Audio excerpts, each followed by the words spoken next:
Jesus, just the mention of your name.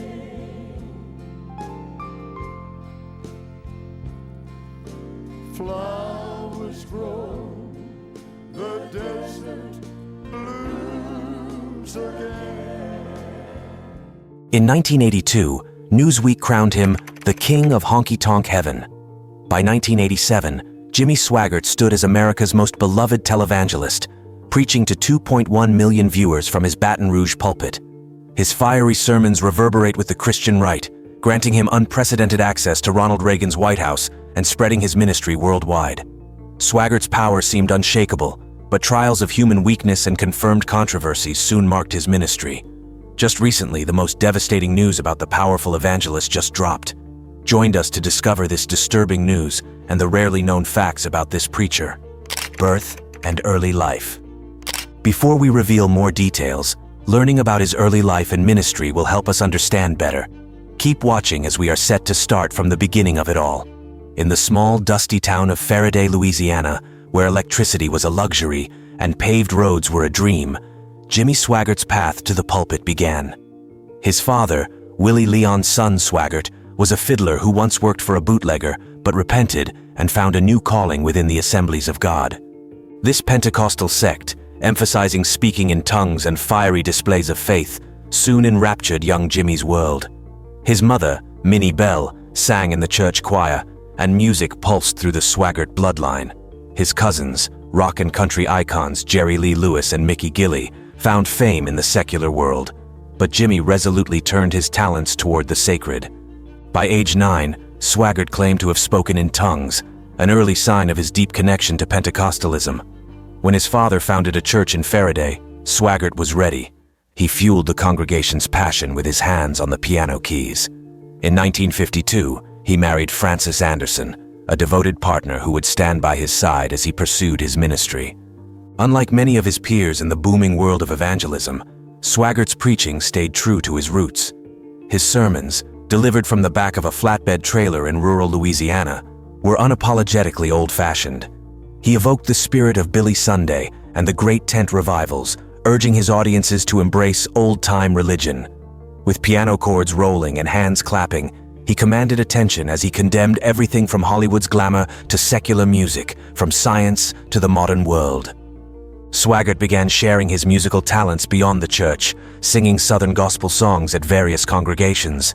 The 1950s were a challenging time for the Swaggart family, as detailed in Swaggart's autobiography, To Cross a River. Living on a modest $30 per week, they faced hardships and frequently moved between church basements, pastors' homes, and cheap hotels. Amid these difficulties, Jimmy had an opportunity that others would have considered transformative. But what did he do? Keep watching to find out how rooted he was in his love for the gospel.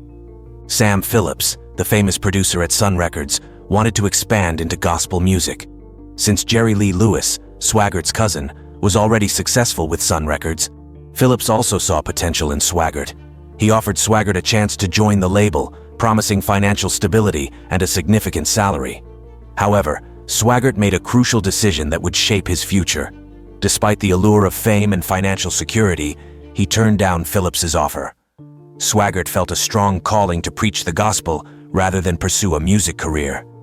Besides turning down the offer, Swaggart vowed to use his musical talents only in the service of the Lord. He even advised God to strike him with paralysis should he ever perform the devil's music. This decision reflected his deep faith and commitment to his religious mission. Swaggart's interpretation of the Bible was literal and unwavering. By his design, he never softened his message. His journey had only begun, but his conviction was already burning bright. With this burning conviction, Jimmy Swaggart would soon have influence, reaching people beyond his physical reach. Despite the hardships, Swaggart was more resilient than ever, with a firm resolution of preaching the gospel. Before we learn this devastating news about him, how did Swaggart move from a barely known street preacher to a firehouse televangelist?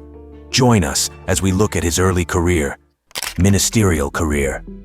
In 1955, a flatbed trailer served as the modest stage from which Jimmy Lee Swaggart would begin a journey that would forever shape American evangelicalism. With a burning passion for spreading the gospel, Swaggart embarked on his mission to bring spiritual hope to the most remote corners of the American South.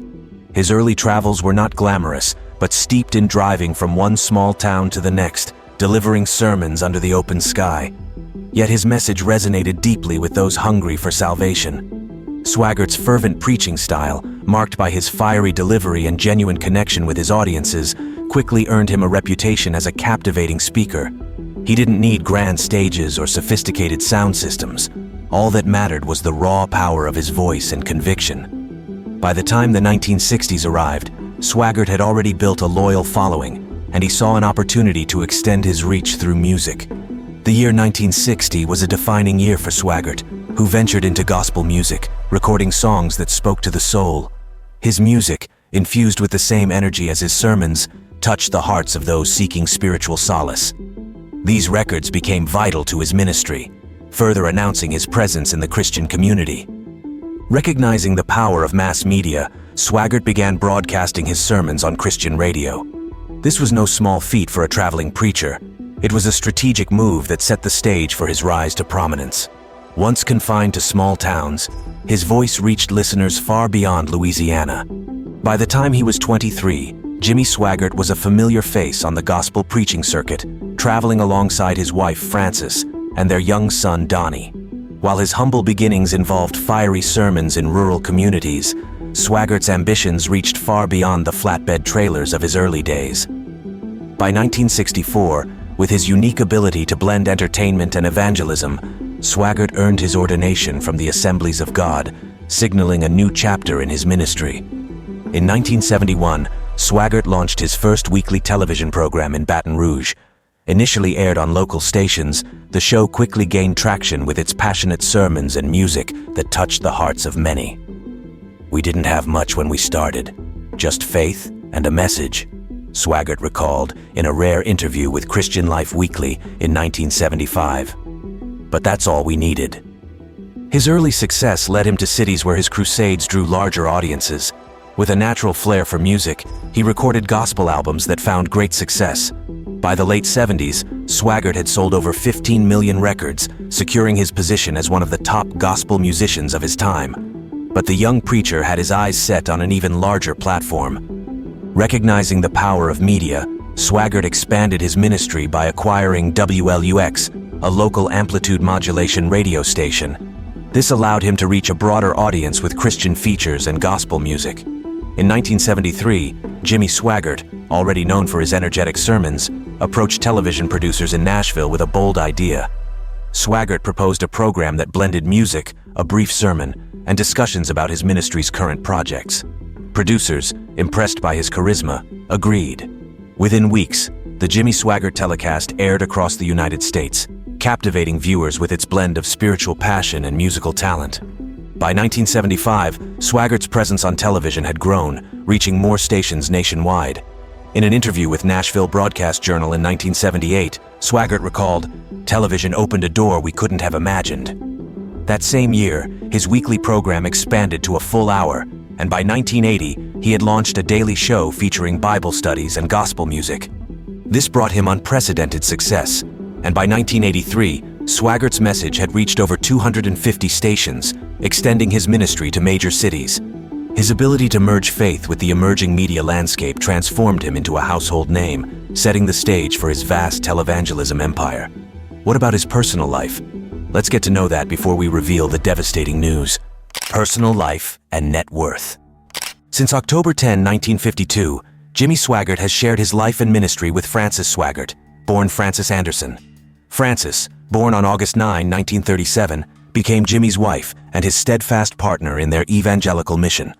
Together, they formed the foundation of a spiritual dynasty that has influenced millions. Their union was blessed with one son, Donnie Swaggart, born on October 18, 1954, and named in honor of Jimmy's late brother, who died as an infant. This naming was a touching reminder of the deep personal connections that marked the Swaggart family's faith journey. Donnie Swaggart followed in his father's footsteps, preaching the gospel with a passion reminiscent of Jimmy's early days.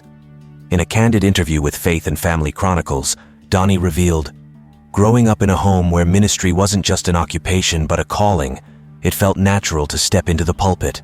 His son, Gabriel Swaggart, now carries on the family's ministerial tradition, marking the fourth generation involved in preaching. With its strong commitment to their faith, the Swaggart lineage remains a powerful testament to the enduring legacy they've built together. Through the years, the Swaggarts have nurtured a spiritual legacy and expanded their ministry into a massive operation. By the height of Jimmy's success in 1987, Jimmy Swaggart World Ministries boasted impressive revenue, generating $150 million that year alone. Frances played a significant role, overseeing various aspects of the ministry's outreach efforts. In an interview with Gospel Insights, she revealed, "We always saw this as a shared mission, Jimmy from the pulpit, and myself behind the scenes, making sure everything ran smoothly." The Swaggarts' influence extended beyond their immediate family. At its peak, over 20 family members worked within the ministry, with over 1,200 employees relying on its payroll.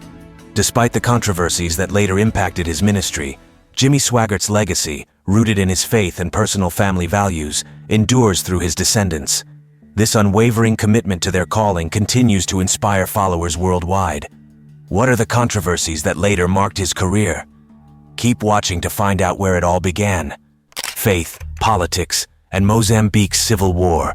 Jimmy Swaggart's powerful ministry throughout the 1980s reached millions of households through his television broadcasts. But a more controversial chapter unfolded behind the scenes. Swaggart's deep involvement in political and military conflicts, particularly with Mozambique's national resistance, painted a complex portrait of the renowned televangelist.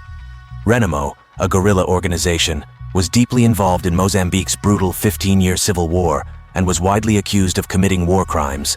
These allegations did not portray a good image of Swaggart's ministry. But why? How did he get caught in a political conflict far off his continent? Keep watching as we are about to figure it out. Surprisingly, Swaggart Ministries reportedly provided more than spiritual support to Renamo. Alongside moral encouragement, financial and material assistance claims arose, implicating Swaggart in an international controversy. An especially dramatic moment occurred on September 1985, when government forces backed by Zimbabwe stormed Renamo's main stronghold, Casa Banana. As the rebels fled, piles of Swaggart's 1982 book, How to Receive the Baptism in the Holy Spirit, translated into Portuguese, were discovered among the retreating forces' abandoned materials. This discovery raised eyebrows about the ministry's role in the Civil War. In a rare interview with World Affairs Weekly in 1986, journalist James Eldridge questioned Swaggart about these troubling connections. Eldridge pressed, "Did your ministry knowingly aid a group with such a dark record?" Visibly composed, Swaggart replied, "Our mission has always been to spread the word of God, especially to those suffering. Beyond that, these accusations are unfounded." Despite his public dismissal, the controversy deepened, and by 1988, new allegations surfaced during the trial of Australian missionary Ian Gray. Gray, accused of coordinating aid to Renamo, claimed Swaggart Ministries was involved through its affiliate, Shekinah Ministries. These claims, though serious, were largely overshadowed by other scandals involving Swaggart that year. However, the accusations didn't disappear. In 1991, Covert Action magazine reignited the debate, reporting that Swaggart's ministry continued its financial support for Renamo, despite widespread condemnation.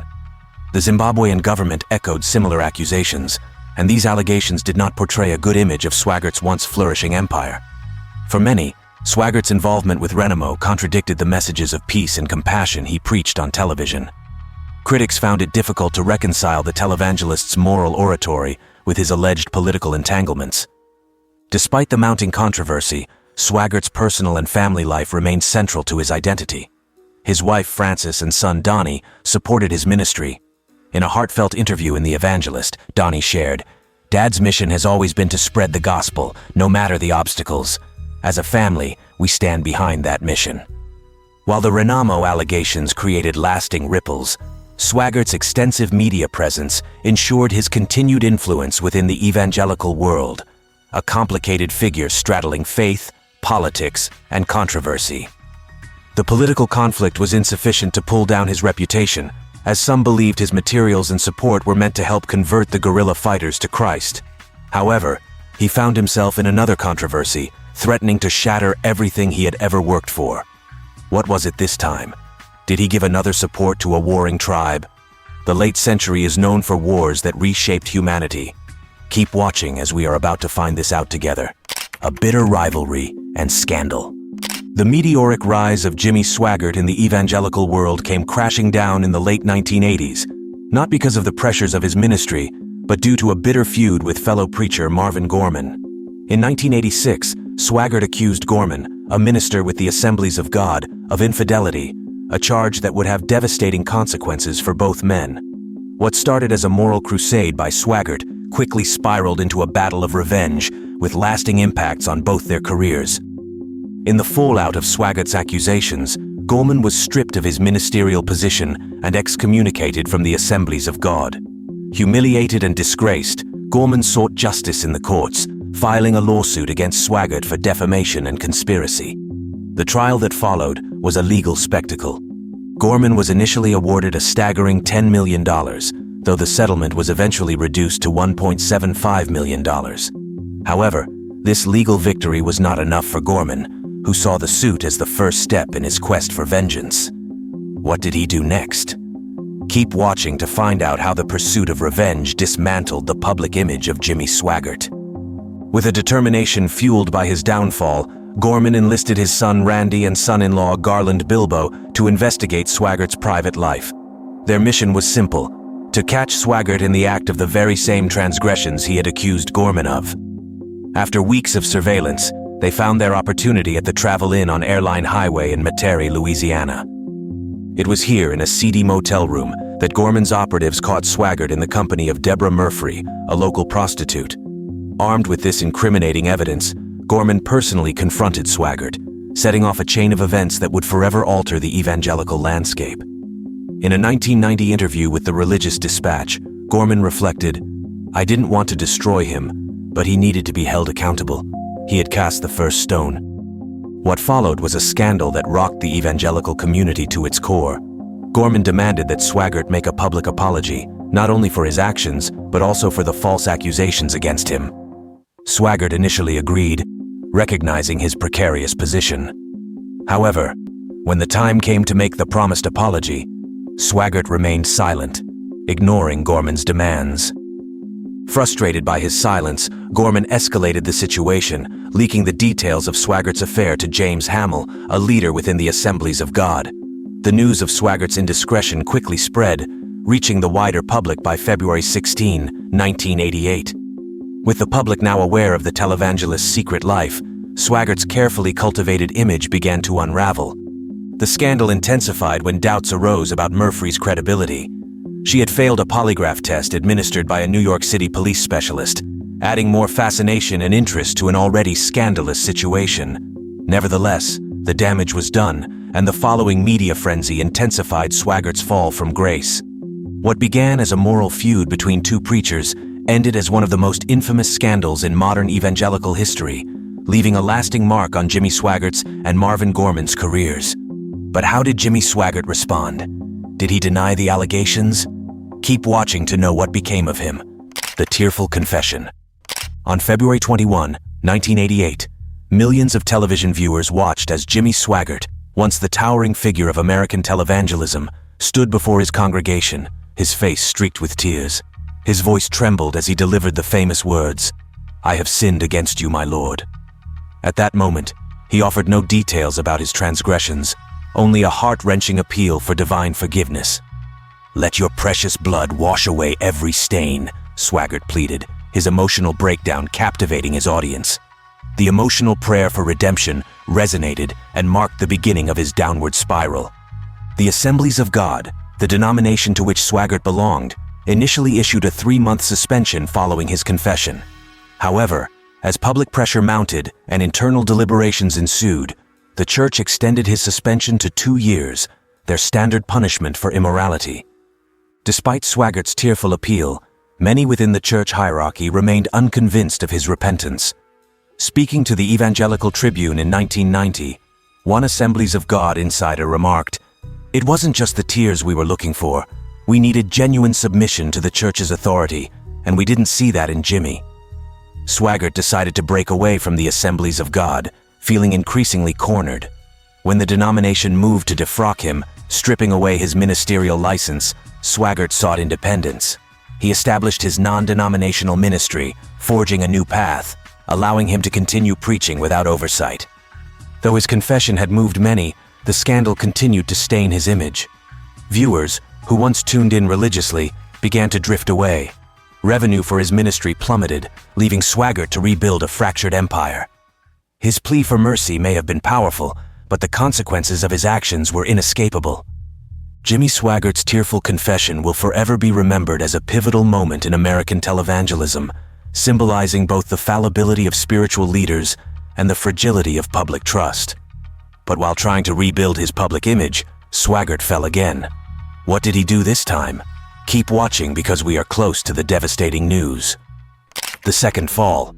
On October 11, 1991, the spotlight again turned harshly on Jimmy Swaggart. Driving on the wrong side of the road in Indio, California, the televangelist was pulled over by a police officer. Swaggart, then 56 years, was accompanied by Rosemary Garcia of Coachella Valley when he was cited for driving on the wrong side of the road, an unregistered vehicle, and not wearing a seatbelt, said Police Chief Jerry Graves. Who was Rosemary? A church member or close friend? The revelation of who she was will satisfy your curiosity. In her revealing words, she said, "He asked me for intimacy." Garcia later told the Desert Sun, "That's why he stopped me. That's what I do. I'm a prostitute."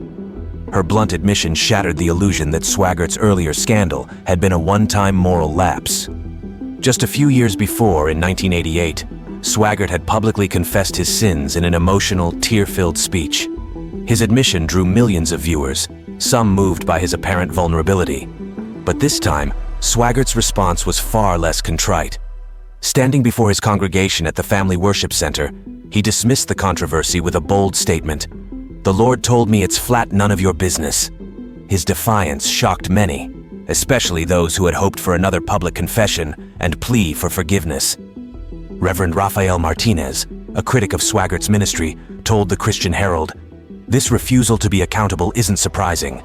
After the first scandal, Swaggart stepped away from the assemblies of God and created his assembly. He seemed to think he was beyond rebuke." Martinez's words pointed to a growing sentiment that Swaggart's actions were not just about personal sin, but also his unwillingness to accept punishment or restoration. As the dust settled, Swaggart's son, Donnie, took to the pulpit. In a somber tone, he announced that his father would step down from his leadership role at Jimmy Swaggart Ministries for healing and counseling. "It's time for reflection," Donnie told the Baton Rouge Advocate, though the damage had already been done. The fallout from the Indio incident was swift and severe. Followers who had stood by Swaggart through his previous scandal were now forced to grapple with the reality of his repeated transgressions. The Christian community at large was left questioning the authenticity of Swaggart's faith, and many found it difficult to reconcile the image of a man of God with the man caught in such compromising situations. This second scandal would begin a steeper fall from grace for Jimmy Swaggart. While he may have avoided a public confession this time, the moral failures of that night in Indio left an indelible mark on his legacy. What were the consequences of these moral failings on his ministry? The answer lies in the following phase of this video. Keep watching to find out his desire for reconciliation. A battle for redemption.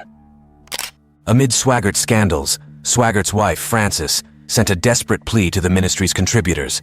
In a fundraising letter made public early 1992, she wrote, "We have suffered a terrible financial deficit for November, December, and January. The deficit is about $1.5 million. The letter was a sobering acknowledgement of Swaggart's scandal's impact on the ministry, with hundreds of layoffs and budget cuts taking place. However, Frances Swaggart remained hopeful, writing, "Despite what the world and most of the church says, we believe the best days for the ministry are ahead." She announced that the ministry had started regaining some of the television stations it had lost in cities like Atlanta, Chicago, and Los Angeles.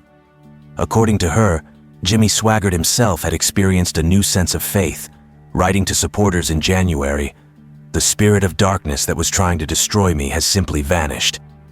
But the financial struggles continued. It was later revealed that the Internal Revenue Service had filed $417,000 in tax liens against the Swaggart family for unpaid taxes from 1985 and 1986. Frances later confirmed that part of the debt had been settled, though the ministry faced a rocky road ahead.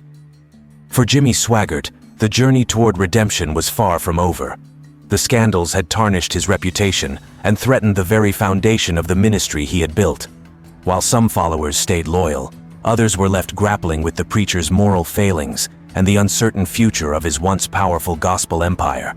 How was his ministry after these series of controversies and scandals? Did he rise back as he said the devil had been defeated? Keep watching and let's find out together. Rising again. For the Swaggart family, ministry is not just a calling, it is a legacy. Starting with Jimmy Swaggart's rise to prominence as a televangelist, the family has been dedicated to spreading the gospel for 4 generations.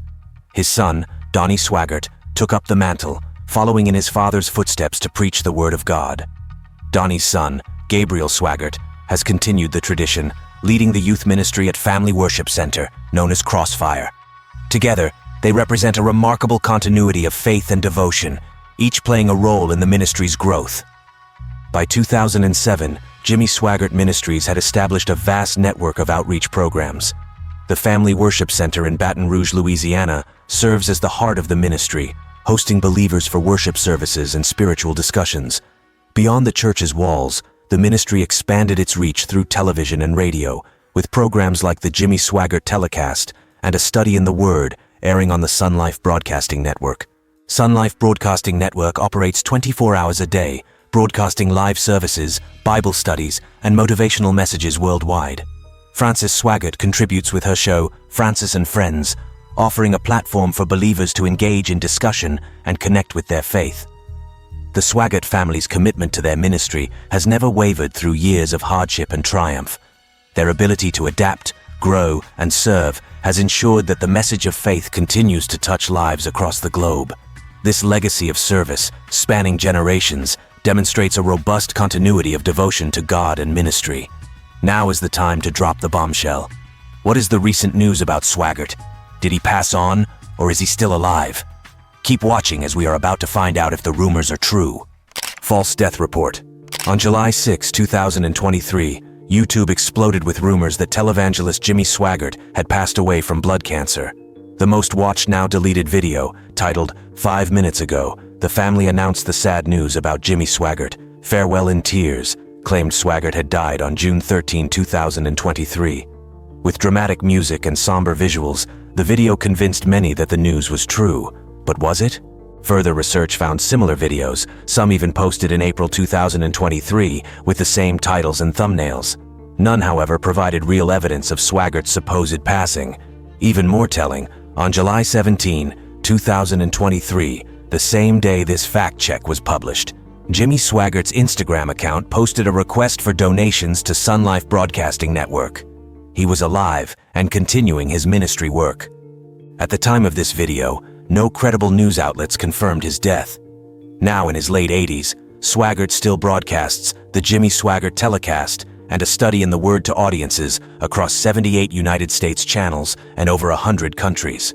While smaller than in the past, his ministry remains active online and on television. If Swaggart had passed, you wouldn't need a YouTube video to find out. In fact, on the 15th of April 2024, Jimmy Swaggart performed It Matters to Him About You through the Sun Life Broadcasting Network. Since he is still alive, what are the legacies of his ministry over the years? Keep watching as we are to find out together. A legacy of redemption. Jimmy Swaggart's legacy is a multifaceted tale, intertwining achievement, music, philanthropy, and scandal. His impact stretches beyond the pulpit, with his outreach programs supporting orphanages in Mexico, Haiti, and Uganda, where thousands of children have found hope in education and care. In an interview with Global Mission Weekly, a spokesperson for his ministry recalled, "Our goal has always been to give children the opportunity for a future. Jimmy has been hands-on in making sure this mission continues." Swaggart's ministry also leaped into action during natural disasters, mobilizing resources to aid victims of storms and floods. After an earthquake devastated Haiti, his team was among the first to deliver medical supplies and set up shelters in 2010. As described by Faith Today journalist Rebecca Barnes, Swaggart's disaster response teams were more than just relief workers. They were lifelines. But Swaggart's contributions to gospel music might be his most personal triumph. His worship albums, laden with emotional depth, earned Grammy nominations and Dove Awards. Swaggart's Soundtracks of Faith, as explained by gospel artist CeCe Winans in 2019 interviews, resonate with people because they come from a place of deep conviction. Swaggart's pioneering efforts in Christian television broadcasting set a standard for religious programming, reaching millions worldwide through the Jimmy Swaggart telecast. However, Swaggart's legacy is not without its shadows. His fall from grace following scandals in the late 1980s led to public disgrace, but his journey to redemption is a reminder of his central message: grace and forgiveness. Swaggart's name also made its mark on pop culture when the Canadian rock band The New Pornographers derived their name from a 1968 sermon where he famously condemned rock music as the new pornography. What can you say about Jimmy's life and ministry? Feel free to air your views in the comment section below. Remember to hit the like button and subscribe. Before you go, click on the video displayed on the screen.